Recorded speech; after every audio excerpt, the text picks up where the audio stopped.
Good morning, students. I am going to teach you about the cell, the unit of life, which is the first chapter of your 9th class of the biology subject. ठीक है, तो cell the unit of life, तो name में indicate कर रहा है कि जो लाइफ की यूनिट है वो क्या है, सेल. ठीक है, इसका मीनिंग ये है कि जो लिविंग ऑर्गेनिज्म हैं, कि लिविंग ऑर्गेनिज्म हैं उनकी जो बॉडी है वो किससे बनी होती है, सेल से.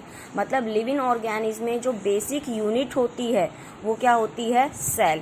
कि आप लिविंग ऑर्गेनिज्म को और नॉन लिविंग ऑर्गेनिज्म में आप बहुत डिफरेंस कर सकते हैं, लेकिन what is the basic difference और what is the most important difference between the living and non living thing is that the living things can do the various activity or you can say they have the life. यहाँ life का मतलब होता है कि a group of the chemical reaction, जिसकी वजह से जो लिविंग ऑर्गेनिज्म हैं वो फूड को डाइजेस्ट कर पाते हैं, रेस्पायर कर पाते हैं, सर्कुलेशन कर पाते हैं and various so on life process. But the living non living organism can't do. ठीक है, नॉन लिविंग थिंग्स में ऐसा कुछ नहीं होता है. क्यों नहीं होता है? क्योंकि जो लिविंग थिंग्स और नॉन लिविंग थिंग्स में यहाँ पे मोस्ट इम्पोर्टेंट या मोस्ट फंडामेंटल डिफरेंस ये होता है कि लिविंग ऑर्गेनिज्म की जो बॉडी है वो किसकी बनी होती है, सेल की. किसकी बनी होती है, सेल की. So cell is the basic unit of life और you can say cell is the basic fundamental unit of life, that is the structural and the functional unit of the life. ठीक है, तो living organism को classify कर सकते हैं into the two type. किसके basis पे, on the basis of the number of cells के बेसिस पे. किसके बेसिस पे, on the basis of the number of cell. तो firstly you can say the unicellular organism. Unicellular organism, तो name indicate कर रहा है यूनी. यूनी का मतलब होता है one. So the organism that made up of only the one cell. तो organism that is made up of only one cell, these are known as the unicellular organism like amoeba, bacteria and the cyanobacteria. cyanobacteria का common name होता है blue green algae. Blue green algae. ठीक है, next organism you can say multicellular organism. Multicellular organism, तो multi में when the organism having the more than one cell. When organism body is made up of the more than one cell, you can say the plants, animals including human body. तो human की जो body होती है ना, human body is made up of the trillions of the cell. ठीक है, तो plants हो गए, एनिमल्स हो गए, ह्यूमन बॉडीज हो गई, वो क्या है, मल्टी सेलुलर ऑर्गेनिज्म. ठीक है, तो आपको पता है मैंने सेल की डेफिनेशन क्या बताई, cell is the structural and functional unit of life. Cell is the structural and functional unit of life. तो why it is so called. ठीक है, तो सेल को स्ट्रक्चरल यूनिट ऑफ लाइफ क्यों कहते हैं, क्योंकि देखिए यूनिसेलुलर ऑर्गेनिज्म हैं. यूनिसेलुलर ऑर्गेनिज्म जो होते हैं उनमें क्या प्रेजेंट है, सेल प्रेजेंट है, बस सेल ही प्रेजेंट है. ठीक है, लेकिन still unicellular organism can do the all life process activity which can do also by the multi cellular organism. तो जो मल्टी सेलुलर ऑर्गेनिज्म होते हैं उनमें लेवल ऑफ ऑर्गेनाइजेशन होता है. कैसे होता है कि पहले उनकी बॉडी में सेल्स होती हैं, बेसिक यूनिट लाइफ की सेल ही है. ठीक है, सेल ग्रुप करके क्या बनाते हैं, टिश्यू. टिश्यू ग्रुप करके क्या बनाते हैं, organ. And various organ make a organ system that is perform a specific function. For example, your digestive system. ठीक है, तो digestive system is made up of the digestive organ. तब ये organ system होता है पर्टिकुलर एक activity कर रहा है, एक लाइफ प्रोसेस कर रहा है, चाहे वो डाइजेशन है, एक्सक्रीशन है, सर्कुलेशन है.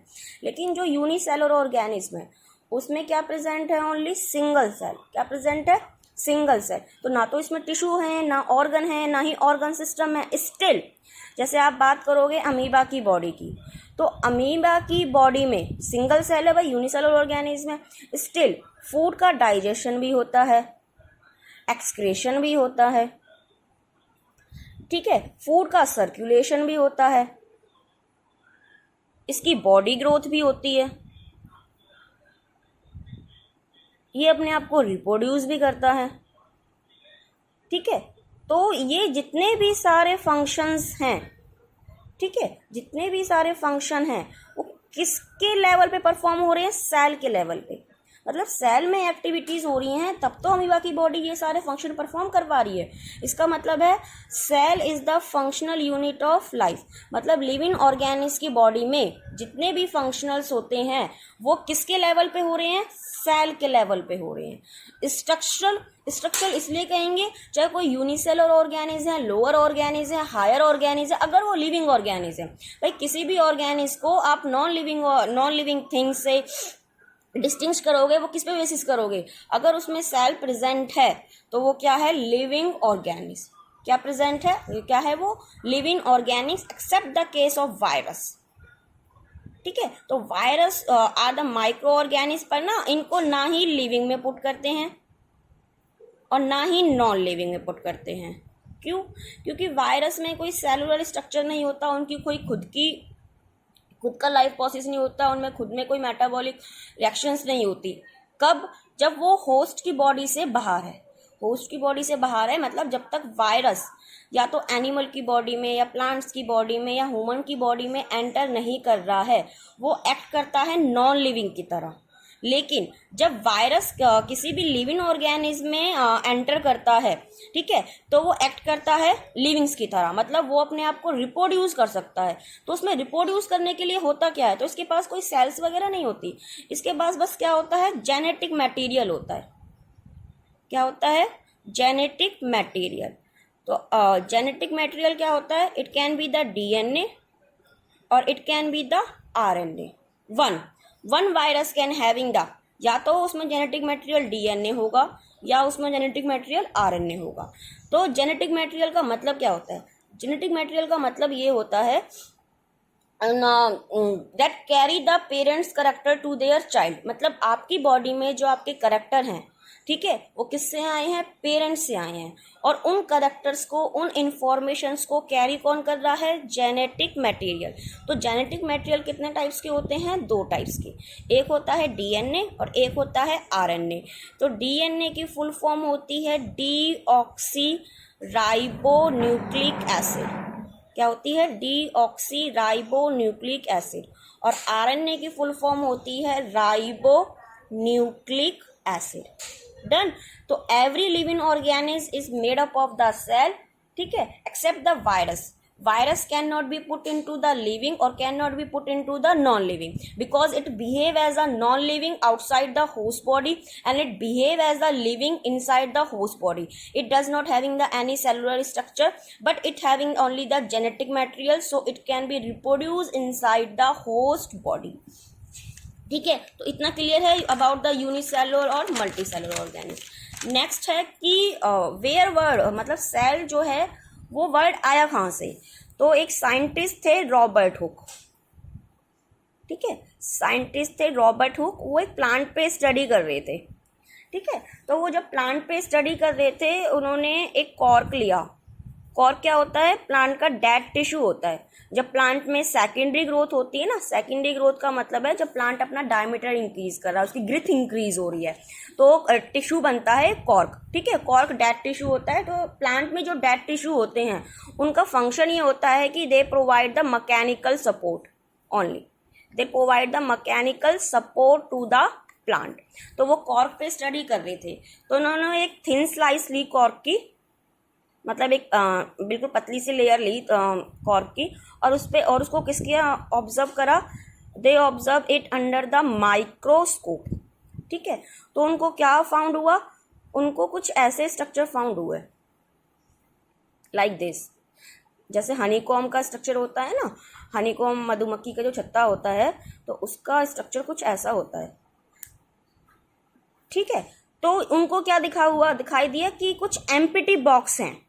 ठीक है, तो उन्होंने इस एम्प्टी बॉक्स के लिए वर्ड यूज कर दिया सेल, क्योंकि एम्प्टी बॉक्स सेल वर्ड लिया गया है लैटिन लैंग्वेज से, that is the cellula. Cellula Latin language से वर्ड लिया गया। तो लैटिन लैंग्वेज में सेलुला का मतलब होता है एम्प्टी बॉक्स या एम्प्टी स्पेस। ठीक है, क्योंकि ना ये डेड टिश्यू था, तो उनको सेल के अंदर कोई भी मटेरियल नहीं दिखाई दिया, उनको ओनली क्या दिखाई, सेल की outer membrane, outer membrane, you can say the cell boundary, बस उनको ये दिखाई दी, और इसके लिए उन्होंने वर्ड रखा सेल वॉल। तो आप कह सकते हैं सेल को और सेल वॉल को किसने डिस्कवर करा, रॉबर्ट हुक ने। किस पे स्टडी करा, कॉर्क पे, which is the dead tissue of the plant. Dead tissue of the plant provide the mechanical support, so they observe there is the some empty box like structure and this structure resemble the honeycomb like. ठीक है, तो this empty structure name the cell which is come from the cellular word which is the word of Latin language, that is mean the empty box. ठीक है, तो that empty box having the outer boundary which is known as the cell wall, क्योंकि उन्होंने किस पे study करी थी, plants की। इतना क्लियर है। Now come to the basic structure of the cell, कि अब सेल के अंदर होता क्या है।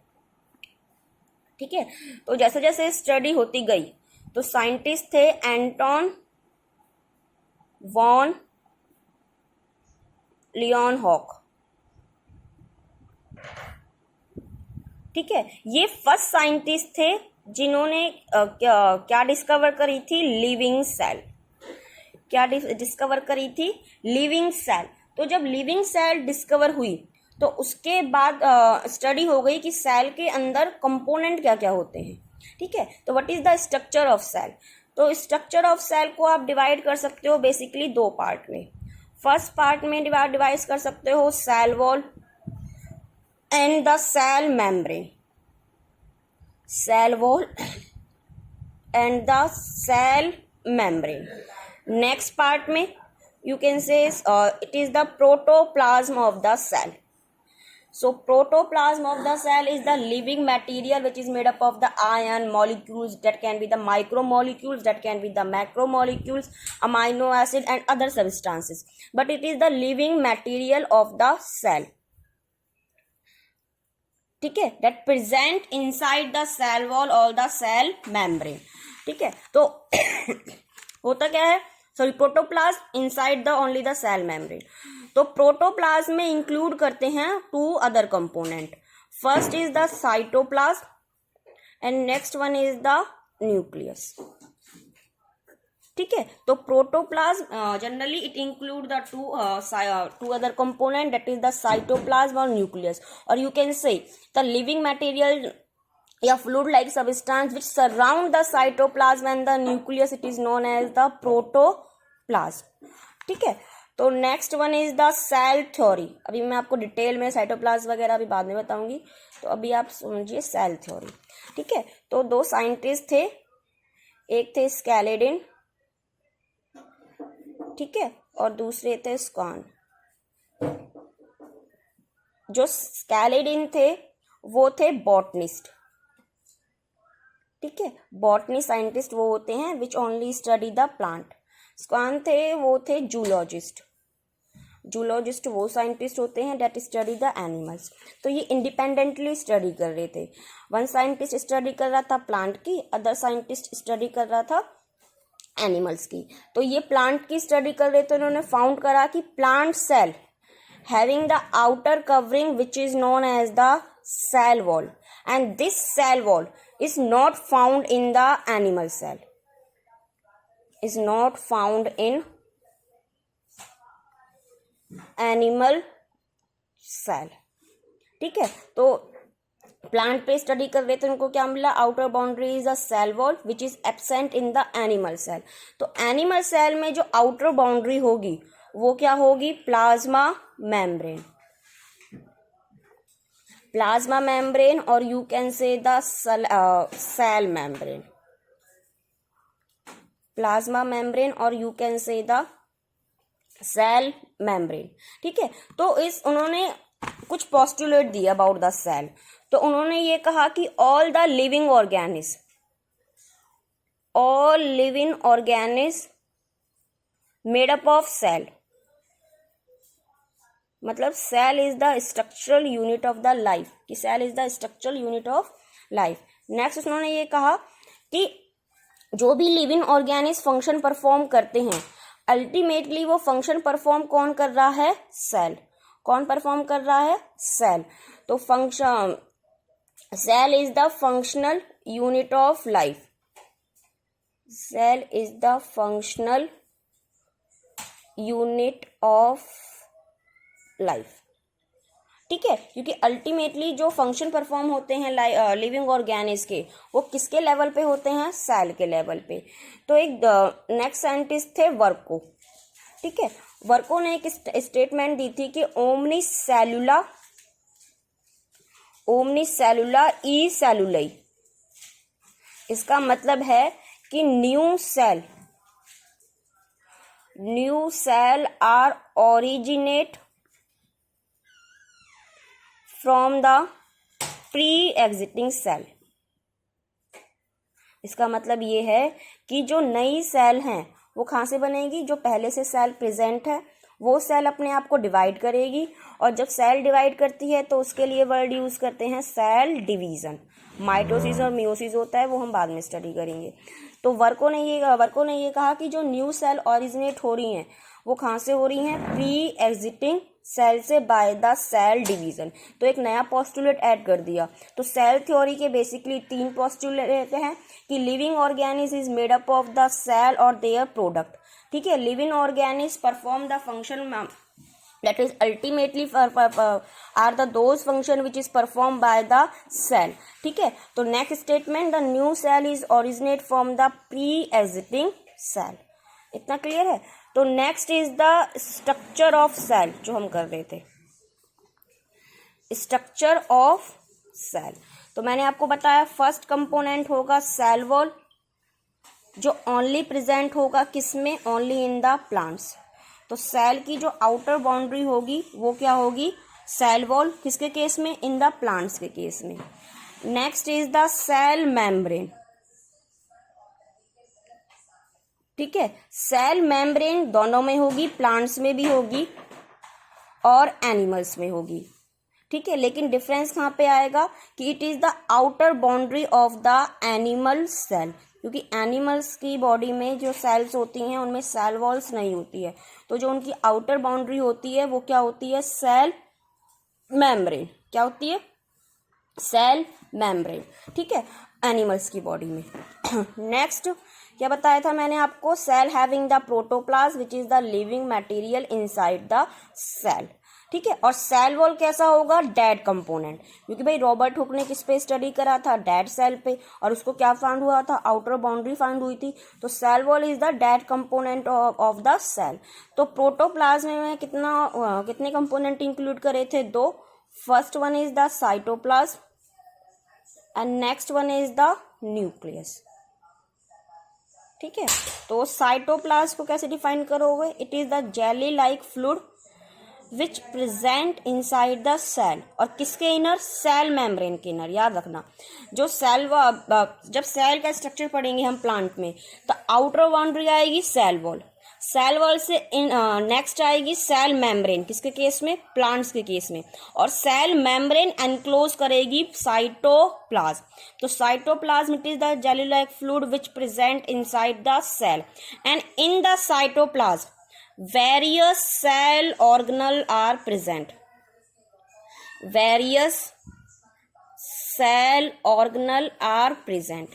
That cell organelles are the mitochondria, chloroplast, or you can say the plastid. Next one is lysosome. Next one is endoplasmic reticulum. I am written as ER. Next is Golgi body.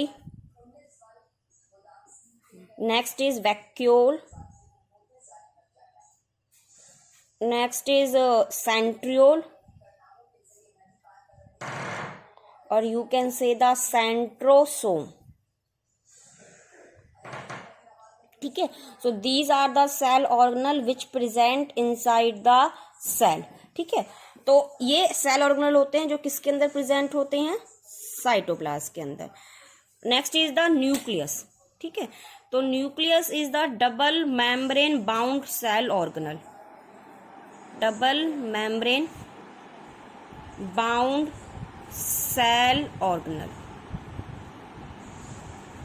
ठीक है। और nucleus के अंदर जितना भी material होता है, उसका जितना भी मैट्रिक्स होता है वो सेपरेट होता है साइटोप्लाज्म से, ठीक है। किससे सेपरेट है वो, साइटोप्लाज्म से सेपरेट है। क्यों, क्योंकि उसके ऊपर क्या है, डबल मेम्ब्रेन बाउंड स्ट्रक्चर है, ठीक है। तो न्यूक्लियस और साइटोप्लाज्म प्रोटोप्लाज्म के कंपोनेंट है। जब भी आप साइटोप्लाज्म के सेल ऑर्गेनल लिखोगे उसमें कभी भी न्यूक्लियस को इंक्लूड नहीं करोगे, ठीक है, क्योंकि न्यूक्लियस प्रेजेंट होगा प्रोटोप्लाज्म में। जब भी आप साइटोप्लाज्म के अंदर सेल ऑर्गेनल लिखेंगे वो उसमें न्यूक्लियस नहीं आएगा, ठीक है। तो nucleus is the double membrane bound structure, ठीक है। So on the type of the nucleus, अब ये बात समझना, on the type of the nucleus the cell can be of two type, या organism can be the two type, eukaryotic cells और you can say the prokaryotic cell, ठीक है।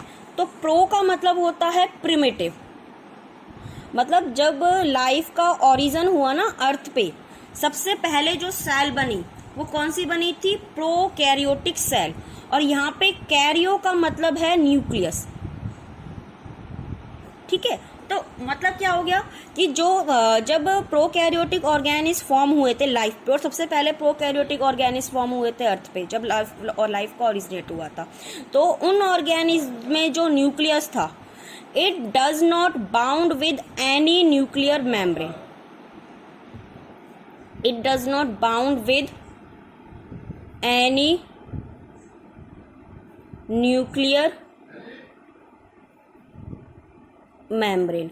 इसका मतलब ये है कि न्यूक्लियस में उसके सराउंड कोई भी मेम्ब्रेन नहीं होती है। कौन से टाइप की सेल में, प्रोकैरियोटिक सेल में। तो उसके लिए वर्ड यूज करते हैं न्यूक्लियोइड। क्या वर्ड यूज करते हैं, न्यूक्लियोइड। तो न्यूक्लियोइड को आप डिफाइन कैसे करोगे, the nucleus without the nuclear membrane, it is known as the nucleoid which only present in the prokaryotic cell, ठीक है। Next one is the eukaryotic cell. तो अपोजिट कर दो, यूकैरियोटिक सेल में जो न्यूक्लियस होगा, तो nucleus bound with nuclear membrane, nucleus bound with nuclear membrane. उसके लिए क्या वर्ड यूज करेंगे, यूकैरियोटिक सेल। तो यू का मतलब ट्रू, मतलब जो एडवांस न्यूक्लियस है। जैसे जैसे अर्थ पे कंडीशन चेंज होती गई तो लिविंग ऑर्गेनिज ने भी अपने आप को चेंजेस करा, और चेंजेस किसके लेवल पे भी हुई, सेल के लेवल पे भी।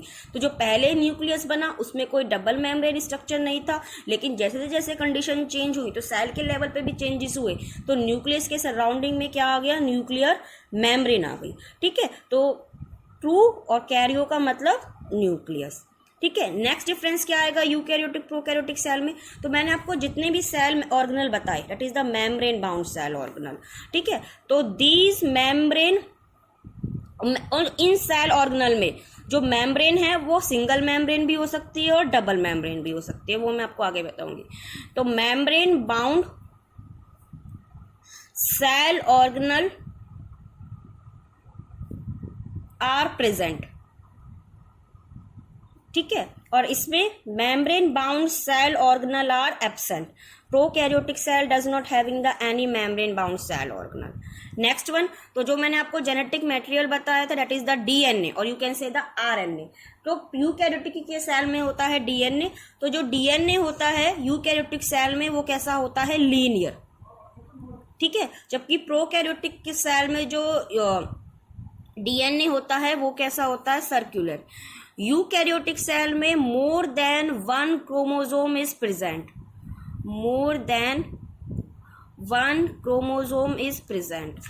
प्रोकैरियोटिक के सेल में single chromosome is present, single chromosome is present, ठीक है।